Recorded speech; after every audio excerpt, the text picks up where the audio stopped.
Bom dia pessoal, tudo bem com vocês? Estamos aqui de volta para mais uma aula, certo? Como vocês devem ter observado, quem assistiu, quem participou ontem do nosso encontro, eu falei um pouco sobre o texto narrativo, né? Porque a gente viu que os gêneros textuais, a gente viu que o gênero fábula, particularmente ele, eu falei que era um texto narrativo, certo? E para que o texto seja narrativo, ele tem que apresentar alguns elementos que configurem ele nesse tipo de texto, tá certo? A narração é relatar fatos ou acontecimentos, certo? Antes que eu continue, eu queria aqui mostrar para vocês que muitos desses gêneros textuais que vocês irão ver aqui na disciplina da língua portuguesa são gêneros que vocês já conhecem no dia a dia. E o texto narrativo, vocês vão ver que isso é verdade que eu estou falando, né? Porque, por exemplo, relatar fatos ou acontecimentos é algo que vocês fazem cotidianamente. Quando vocês estão com um coleguinha que vocês têm que narrar alguma coisa que aconteceu ontem na rua, por exemplo, o que vocês estão fazendo nada mais é do que relatando um fato, ou seja, elaborando uma narrativa sobre um acontecimento, certo? Todos os dias contamos fatos reais ou imaginários. Por exemplo, quando relatas ao teu melhor amigo algo que aconteceu numa aula ou no dia em que foste à praia com tua família, certo? Nesses casos aí, o que vocês estão fazendo é uma narrativa oral, certo? Vocês estão falando em vez de escrever. Quando escreve, é por escrito. Quando vocês falam, é oral, tá certo? O texto narrativo é um texto em que o narrador conta uma história. E essa história ela pode ser real ou imaginária, certo? Real é algo que realmente aconteceu, né? Por exemplo, como foi mostrado anteriormente, algo que aconteceu na aula que você vai tentar narrar para o coleguinha. Isso é um acontecimento real. Quando você inventa uma história, por exemplo, livros de literatura, as fábulas, né? São histórias, são narrativas imaginárias, ok? Onde entram personagens que se envolvem numa ação situada num espaço e tempo concretos. Então aqui você já pode observar os elementos, os principais que configuram uma narrativa, que além da figura do narrador, que é quem conta a história, essa narrativa, quase todas elas apresentam personagens, né? Que é quem vai desenvolver a trama, o enredo da história, né? Essa ação, que nada mais é do que o enredo, né? A história acontecendo através dos personagens, e esses personagens estão situados num espaço e tempo. Muitas vezes não fica muito nítido esses dois elementos, mas com um pouquinho de perspicácia, com uma leitura atenta, a gente consegue identificar, né? Por mais que às vezes não seja claro. Então aqui, pessoal, a gente já tem elencados os principais elementos de uma narrativa, que é o narrador, personagens, ação, espaço e tempo, certo? O narrador é aquele que conta a história, né? Como eu falei para vocês. E ele pode participar como personagem, nesse caso vai ser uma narrativa em primeira pessoa. Aqui a gente tem um exemplo, né? Partimos para a capital, cheios de entusiasmo. Vocês percebem que quem está enunciando essa frase, ele participa dessa história, né? Ele fala partimos para a capital, certo? Então, ele participa. Se ele participa, a narrativa está em primeira pessoa, ok? O outro caso é quando o narrador ele conta a história, mas ele não participa.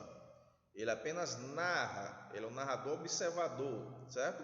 Essa narrativa nós dizemos que ela está em terceira pessoa, ok? Aqui a gente tem um exemplo.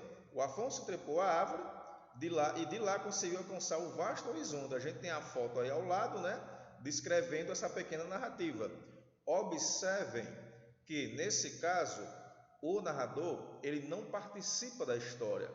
Ele não é o próprio Afonso, né? É um narrador observador, é alguém que narra os acontecimentos sem participar da história, ok? A gente tem a outra figura aqui, o outro elemento das narrativas, que são os personagens, né?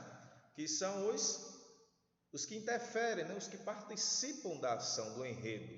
E conforme o papel que eles desempenham, eles podem ser personagens principais, que são os que desempenham um papel de maior importância, ou secundários, têm uma participação ocasional. Essas narrativas, se vocês quiserem fazer uma comparação, pegue um filme que você gosta muito, aí você observe que ali temos uma narrativa, né? Ali tem um narrador, às vezes não, às vezes sim. A gente tem os personagens, a gente tem o tempo, o espaço, tá certo? Os personagens podem ser os principais ou podem ser secundários, certo? E esses personagens, normalmente, eles são caracterizados, né? Para a gente ter uma imagem desse personagem. E eles podem ser caracterizados tanto fisicamente, aí a gente tem um exemplo aqui, né? Tinha uns grandes olhos verdes e o cabelo ondulado. Perceba que ele descreve, ele faz uma imagem visual, né? Ele descreve de forma visual, fisicamente, o personagem. A gente consegue visualizar o personagem a partir dessa descrição. Mas a personagem também pode ser caracterizada psicologicamente. Aí a gente tem um exemplo, né? Quando você vai descrever, por exemplo, a personalidade da pessoa. Aqui fala, era um rapaz tímido que gostava de se isolar no seu quarto. A gente tem a foto aí ao lado, né? Então perceba a diferença. Enquanto quando você caracteriza fisicamente, você está caracterizando a pessoa nos seus aspectos físicos, a imagem, por exemplo.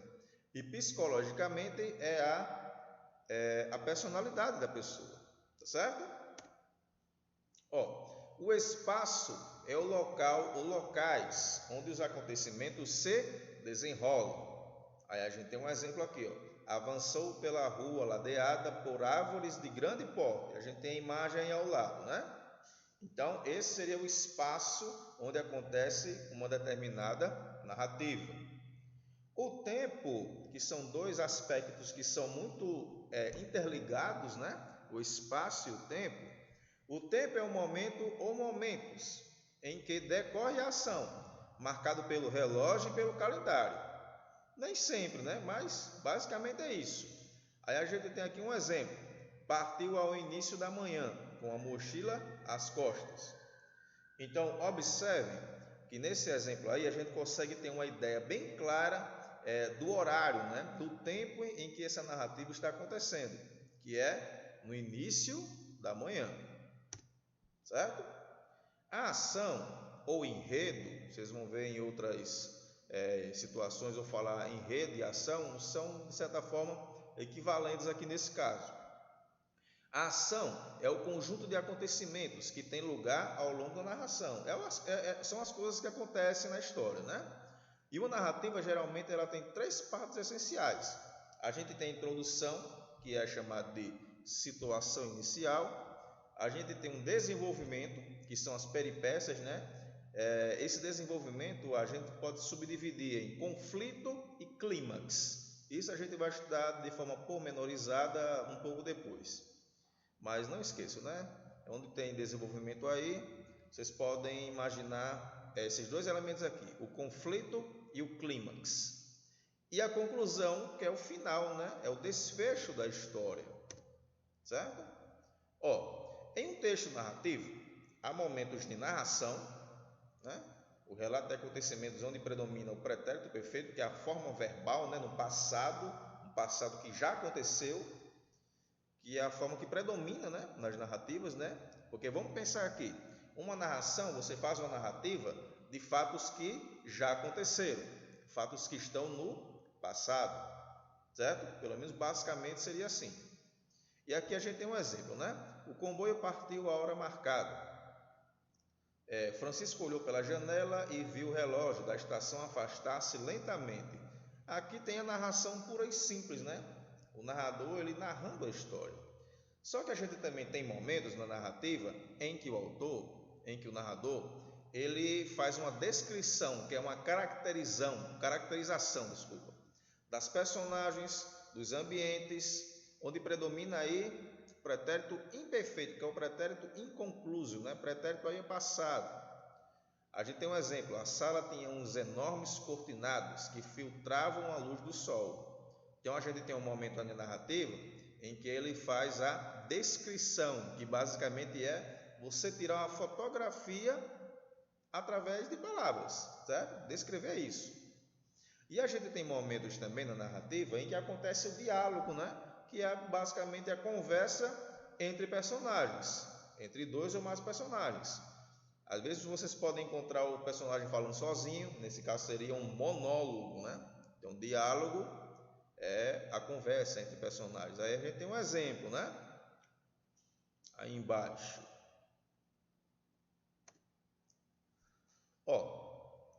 Quando você escreve um texto narrativo, que é uma atividade que eu vou passar futuramente para vocês, que é a produção escrita, né, de uma narrativa, o que é que a gente deve fazer?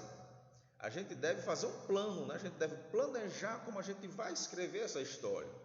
A gente vai imaginar e vai fazer um plano dessa história, do desenvolvimento, né, do início, quem serão os personagens, onde ela vai acontecer, quando, né? Isso tudo é você planificar as partes da história. Escrever o texto. Depois que você escreve, os escritores fazem muito isso, eles releem o que eles escreveram e eles, às vezes, eles fazem modificações, correções, alguma palavra escrita errada, alguma parte da história que ele quer mudar, certo? Tudo isso são procedimentos que as pessoas que escrevem normalmente fazem, e isso é algo que a gente vai tentar fazer aqui também. Não é nada demais, qualquer pessoa consegue fazer isso, e futuramente a gente vai fazer algumas atividades, né, de produção textual. Eu acredito que vocês já tenham feito bastante, né, no fundamental menor, mas a gente vai continuar fazendo aqui, tá certo? Até a próxima aula. Eu vou passar para vocês na próxima semana o conteúdo, né, esse conteúdo que vocês viram aqui. E em relação às atividades, a gente vê um cronograma bacana para não sobrecarregar vocês, certo, pessoal? Até mais.